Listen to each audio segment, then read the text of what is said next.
ምዕራፍ 43 ረሃብም በምድር ጸና። ከግብፅም ያመጡትን እህል በልተው ከፈጸሙ በኋላ አባታቸው እንደገና ሂዱ ጥቂት እህል ሸምቱልኝ አላቸው። ይሁዳም እንዲህ አለው፣ ያ ሰው ወንድማችሁ ከእናንተ ጋር ካልሆነ ፊቴን አታዩም ብሎ በብርቱ ቃል አስጠነቀቀን። ወንድማችን ከእኛ ጋር ብትሰደው እንወርድልሃለን፣ እህልም እንሸምትልሃለን፣ ባትሰደው ግን አንሄድም። ያ ሰው ወንድማችሁ ከእናንተ ጋር ካልሆነ ፊቴን አታዩም ብሎናልና። እስራኤልም አላቸው፣ ለምን በደላችሁኝ? ለዚያውስ ሌላ ወንድም አለን ብላችሁ ለምን ነገራችሁት? እነርሱም አሉት፣ ያ ሰው ስለኛና ስለ ወገናችን ፈጽሞ ጠየቀን፣ እንዲህም አለን፣ አባታችሁ ገና በሕይወት ነው? ወንድምስ አላችሁን? እኛም እንደዚሁ እንደ ጥያቄው መለስንለት፣ በእውኑ ወንድማችሁን አምጡ እንዲለን እናውቅ ነበርን? ይሁዳም አባቱን እስራኤልን አለው፣ እኛ እናንተ ልጆቻችንም ደግሞ እንድንድን እንዳንሞትም ብላቴናውን ከኔ ጋር ስደደው፣ እኛም ተነስተን እንሄዳለን። እኔ ስለ እርሱ ዋሳለሁ፣ ከእጄ ትሸዋለህ። ወደ አንተ ባላመጣው በፊትህም ባላቆመው በዘመናት ሁሉ አንተን የበደልኩ ልሁን። ባንዘገይስ ኖሮ አሁን ሁለተኛ ጊዜ በተመለስን ነበር። እስራኤልም አባታቸው እንዲህ አላቸው፣ ነገሩ እንዲህ ከሆነስ ይህንን አድርጉ፣ ከተመሰገነው ከምድሩ ፍሬ በየዓይበታችሁ ይዛችሁ ሂዱ። ለዚያም ሰው እጅ መንሻ ጥቂት በለስን፣ ጥቂት ማር፣ ሽቶ፣ ከርቤ፣ ተምር፣ ለውዝ ውሰዱ። ብሩን ባጠፊት አድርጋችሁ በእጃችሁ ውሰዱ። በሀብቶቻችሁ አፍ የተመለሰውንም ብር መልሳችሁ ውሰዱ። ምናልባት በስህተት ይሆናል። ወንድማችሁንም ውሰዱ። ተነስታችሁም ወደዚያ ሰው ተመለሱ። ሁሉን የሚችል አምላክም ሌላውን ወንድማችሁንና ብንያምን ከእናንተ ጋር ይሰድድ ዘንድ በዚያ ሰው ፊት ምሕረትን ይስጣችሁ። እኔም ልጆቼን እንዳጣው አጣሁ። ሰዎቹም በእጃቸው ያችን እጅ መንሻና አጠፊቷን ብር ብንያምንም ወሰዱ። ተነስተውም ወደ ግብፅ ወረዱ፣ በዮሴፍም ፊት ቆሙ።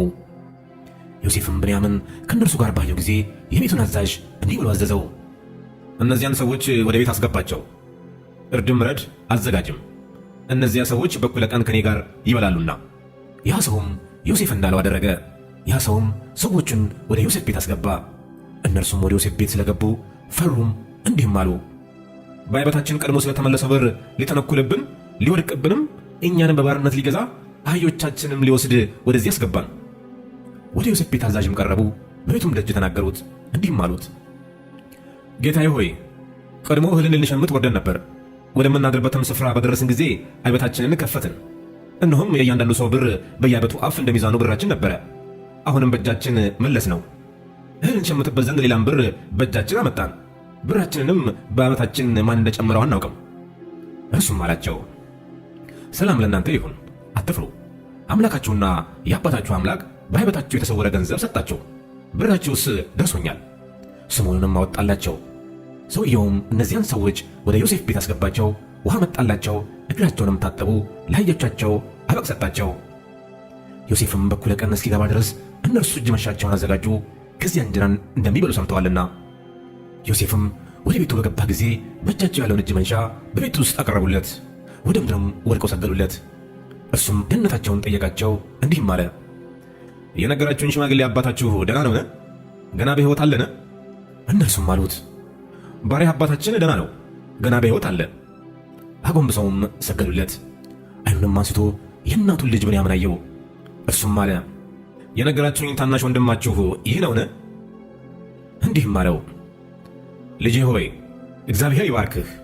ዮሴፍም ቸኮለ፣ አንጀቱ ወንድሙን ናፍቆታልና ሊያለቅስም ወደደ። ወደ እልፍኝም ገብቶ ከዚያ አለቀሰ። ፊቱንም ታጥቦ ወጣ፣ ልቡንም አስታክሶ እንጀራም አቅርቡ አለ። ለእርሱም ለብቻው አቀረቡ፣ ለእነርሱም ለብቻቸው፣ ከእርሱ ጋር ለሚበሉት ለግብፅ ሰዎችም ለብቻቸው። የግብፅ ሰዎች ከዕብራውያን ጋር መብላት አይሆንላቸውምና ይህ ለግብፅ ሰዎች እንደ መርከስ ነውና። በፊቱም በኩሩ እንደ ታላቅነቱ ታናሹም እንደ ታናሽነቱ ተቀመጡ። ሰዎቹም እርስ በርሳቸው ተደነቁ።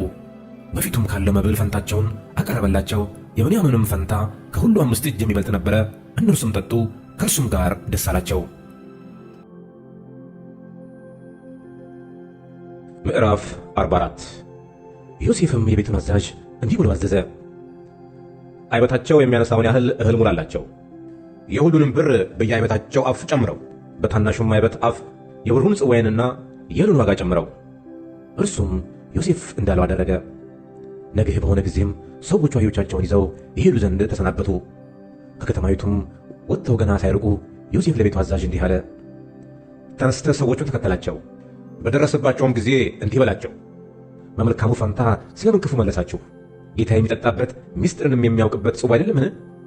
ባደረጋችሁት ነገር በደላችሁ። እርሱም ደረሰባቸው፣ ይህንንም ቃል ነገራቸው።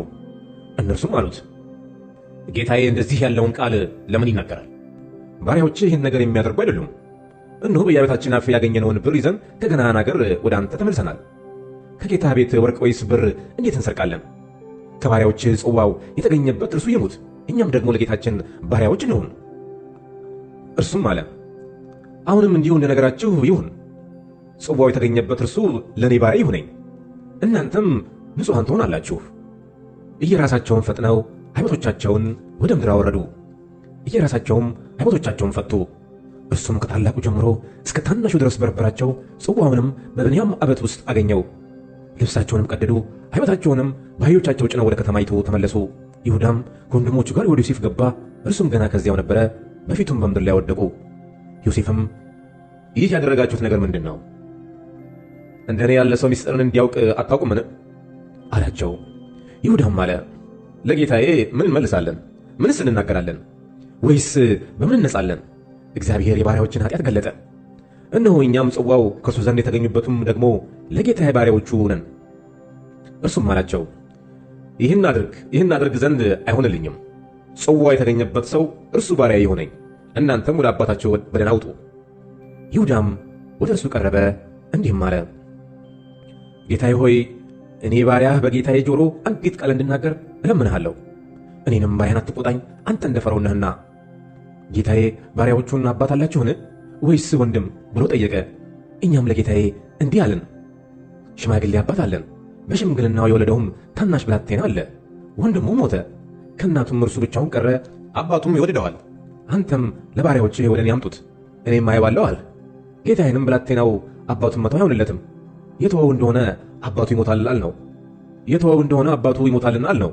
ባሪያዎችህንም ታናሽ ወንድማችሁ ከእናንተ ጋር ካልመጣ ዳግመኛ ፊቴን አታዩም አልህን። ወደ ባሪያ ወደ አባታችን በተመለስን ጊዜ የጌታዬን ቃል ነገርነው። አባታችንም ተመለሳችሁ ጥቂት እህል ሸምቱልን አለን። እኛም አልነው እንሄድ ዘንድ አይሆንልንም፣ ታናሽ ወንድማችን ከእኛ ጋር ከሌለ የዚያን ሰው ፊት ማየት አይቻለንምና። ባሪያ አባቴም እንዲህ አለን፣ ሚስቴ 2 ወንዶች ልጆችን እንደወለደችልኝ እናንተ ታውቃላችሁ። አንዱም ከኔ ወጣ፣ አውሬ በላው አላችሁኝ፣ እስከ ዛሬም አላየሁትም። ይህንም ከኔ ለይታችሁ ደግሞ ብትወስዱት ክፉም ቢያገኘው ሽበቴን በሐዘን ወደ መቃብር ታወርዱታላችሁ። አሁንም እኔ ወደ አባቴ ወደ ባሪያ ብሄድ ብላቴናውም ከእኛ ጋር ከሌለ ነፍሱ በብላቴናው ነፍስ ታስራለችና ብላቴናው ከእኛ ጋር እንደሌለ ባየ ጊዜ ይሞታል። ባሪያዎችህም የባሪያን የአባታችንን ሽበት በሐዘን ወደ መቃብር ያወርዳሉ። እኔ ባሪያ በአባቴ ዘንድ ስለ ብላቴናው እንዲህ ብዬ ተውሼዋለሁና እርሱንስ ወደ አንተ ባላመጣው በአባቴ ዘንድ በዘመናት ሁሉ ኃጢአተኛ ሆናለሁ። ስለዚህም እኔ ባሪያህ በጌታዬ ዘንድ ባሪያ ሆኜ በብላቴናው ፋንታ ልቀመጥ፣ ብላቴናውም ከወንድሞቹ ጋር ይውጣ። አለዚያም ብላቴናው ከኔ ጋር ከሌለ ወደ አባቴ እንዴት እወጣለሁ? አባቴ የሚያገኘውን መከራ እንዳላይ። ምዕራፍ 45 ዮሴፍም በእርሱ ዘንድ ቆመው ባሉት ሰዎች ሁሉ ፊት ሊታገስ አልተቻለውም። ሰዎቹን ሁሉ ከፊት ያስወጡልኝ ብሎ ጮኾ ተናገረ። ዮሴፍ ለወንድሞቹ ራሱን በገለጠ ጊዜ በእርሱ ዘንድ የቆመ ማንም አልነበረም። ቃሉንም ከፍ አድርጎ አለቀሰ። የግብፅ ሰዎችም ሰሙ፣ በፈርዖን ቤትም ተሰማ። ዮሴፍም ለወንድሞቹ እኔ ዮሴፍ ነኝ፣ አባቴ እስካሁን በሕይወቱ ነውን? አለ። ወንድሞቹም ይመልሱለት ዘንድ አልቻሉም፣ በፊቱ ደንግጠው ነበርና። ዮሴፍም ወንድሞቹን ወደ እኔ ቅረቡ አለ። ወደ እርሱም ቀረቡ፣ እንዲህም አላቸው፣ ወደ ግብፅ የሸጣችሁኝ እኔ ወንድማችሁ ዮሴፍ ነኝ። አሁንም ወደዚህ ስለ ሸጣችሁኝ አትዘኑ፣ አትቆርቆሩም። እግዚአብሔር ሕይወትን ለማዳን ከእናንተ በፊት ሰዶኛልና። ይህ 2 ዓመት በምድር ላይ ራብ የሆነበት ነውና የማይታረስበትና የማይታጨድበት 5 ዓመት ገና ቀረ። እግዚአብሔርም በምድር ላይ ቅሬታን አስቀርላችሁ ዘንድ በታላቅ መድኃኒትም አድናችሁ ዘንድ ከእናንተ በፊት ላከኝ። አሁንም እናንተ ወደዚህ ላካችሁኝ አይደላችሁም፣ እግዚአብሔር ላከኝ እንጂ። ለፈርዖን እንደ አባት አደረገኝ፣ በቤቱም ሁሉ ላይ ጌታ፣ በግብፅ ምድርም ሁሉ አለቃ አደረገኝ።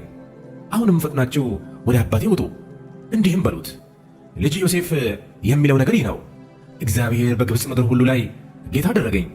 ወደ እኔ ና፣ አትዘግይ፣ በጌሤም ምድር ትቀመጣለህ፣ ወደ እኔም ትቀርባለህ፣ አንተና ልጆችህ፣ የልጆችህም ልጆች፣ በጎችህና ላሞችህ፣ ከብትህም ሁሉ። በዚያም አንተና የቤት ሰዎች ያንተ የሆነ ሁሉ እንዳትቸገሩ መግባለሁ። የራቡ ዘመን ገና 5 ዓመት ቀርቶአልና። እነሆም ለእናንተ የተናገረቻችሁ የኔ አፍ እንደሆነች የእናንተ ዓይኖች አይተዋል፣ የወንድሜም የብንያምም ዓይኖች አይተዋል። ለአባቴም በግብፅ ምድር ያለኝን ክብሬን ሁሉ ያያችሁትንም ሁሉ ንገሩት። አባቴንም ወደዚህ ፈጥናችሁ አምጡት። የወንድሙንም የብንያምን አንገት አቅፎ አለቀሰ።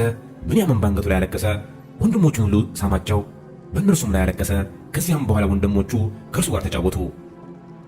በፈርዖንም ቤት የዮሴፍ ወንድሞች መጡ ተብሎ ወሬ የተሰማ። በዚያውም ፈርዖንና ሉላልቱ ደስ ተሰኙበት። ፈርዖንም ዮሴፍን አለው፣ ለወንድሞችህ እንዲህ ብለህ ንገራቸው፣ ይህን አድርጉ፣ ከብቶቻቸውን ጭናችሁ ወደ ከነዓን ምድር ሂዱ። አባታቸውንና ቤተሰቦቻቸውን ይዛችሁም ወደ እኔ ኑ። እኔም የግብፅን ምድር በረከት ሁሉ እሰጣችኋለሁ፣ የምድሪቱንም ስብ ትበላላችሁ። አንተም ወንድሞችን እንዲያድርጉ በላቸው፣ ከግብፅ ምድር ለሕፃናቶቻችሁ ለሴቶቻችሁም ሰረገሎችን ውሰዱ። አባታችሁንም ይዛችሁ ነው፣ ለዕቃችሁም ሁሉ አታስቡ፣ የግብፅ በረከት ሁሉ ለእናንተ ነውና። የእስራኤል ልጆችም እንደዚሁ አደረጉ። ዮሴፍም በፈርዖን ትእዛዝ ሰረገሎችንና ለመንገድ ስንቅ ሰጣቸው። ለሁሉም 2 መለወጫ ልብስ ሰጣቸው። ለብንያም ግን 300 ብርና 5 መለወጫ ልብስ ሰጠው። ለአባቱም እንደዚሁ ሰደደ። የግብፅን በረከት የተሸከሙ 10 አህዮችን፣ ደግሞ በመንገድ ለአባቱ ስንቅ ስንዴና እንጀራ የተሸከሙ 10 ሴት አህዮችን። ዮሴፍም ወንድሞቹን አሰናበታቸው፣ እንዲህም አላቸው፣ በመንገድ እርስ በርሳችሁ አትጣሉ። እነርሱም ሄዱ፣ ከግብፅ አገርም ወጡ፣ ወደ ከነዓን ምድር ከአባታቸውም ከያዕቆብ ዘንድ ደረሱ። እንዲህም ብለው ነገሩት፣ ዮሴፍ ገና በሕይወቱ ነው፣ እርሱም በግብፅ ምድር ሁሉ ላይ ገዢ ሆኗል። ያዕቆብም ልቡ ደነገጠ፣ አላመናቸውም ነበርና። እርሱም ዮሴፍ የነገራቸውን ነገር ሁሉ ነገሩት። እርሱን ያነሱት ዘንድ ዮሴፍ የሰደዳቸውን ሰረገሎች ባየ ጊዜም የአባታቸው ያዕቆብ የነፍሱ ሕይወት ታደሰች። እስራኤልም ልጄ ዮሴፍ ገና በሕይወት ከሆነ ይበቃኛል፣ ሳልሞት እንዳየው እሄዳለሁ አለ።